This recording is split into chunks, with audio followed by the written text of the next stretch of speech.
বিশ্বনাথ জিলা প্ৰশাসনৰ উদ্যোগত হৰ ঘৰ তিৰংগা যাত্ৰাৰ কাৰ্যসূচী ৰূপায়ণ। সমাগত স্বাধীনতা দিৱসৰ লগত সংগতি ৰাখি দেশজুৰি উদযাপিত হৈ থকা হৰ ঘৰ তিৰংগা কাৰ্যসূচী আজি বিশ্বনাথ জিলা প্ৰশাসনে সফলভাৱে ৰূপায়ণ কৰে।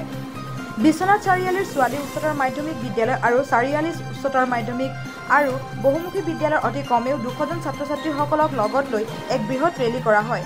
এই ছাত্ৰ-ছাত্ৰীসকলে নিজ বিদ্যালয়ৰ পৰা জিলা আয়ুক্তৰ কাৰ্যালয়লৈ খোজকাঢ়ি তিৰংগা যাত্ৰা কৰাৰ লগতে সংকল্প পাঠ কৰা দেখা যায়।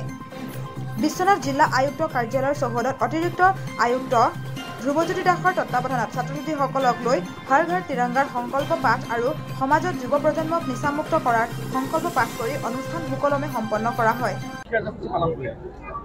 হয়, আমি হৰ ঘৰ তিৰংগা কাৰ্যসূচীৰ যি বৰ্ণাঢ্য কাৰ্যসূচী সেয়া আজিৰ পৰা 15 আগষ্টলৈ চলিব।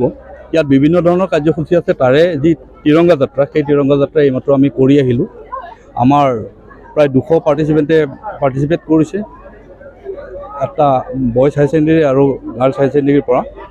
এনেকৈ প্ৰায় আমি 2.5 কিলোমিটাৰ এই যাত্ৰা কৰিছোঁ আৰু এই যাত্ৰাৰ লগত সংগতি ৰাখি আমি এটা শপত বাক্যও পাঠ কৰিছোঁ।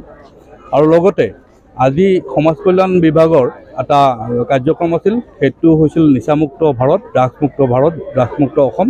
আৰু সেই অনুযায়ী আমি এটা শপত বাক্য লৈছোঁ আৰু সকলো স্কুলৰ যিখিনি ছাত্ৰ-ছাত্ৰী, হাই ছেকেণ্ডেৰী স্কুলৰ যিখিনি ছাত্ৰ-ছাত্ৰী আমাৰ লগত পাৰ্টিচিপেট কৰিছে, সকলোৱে এই শপত বাক্যটো লৈছে।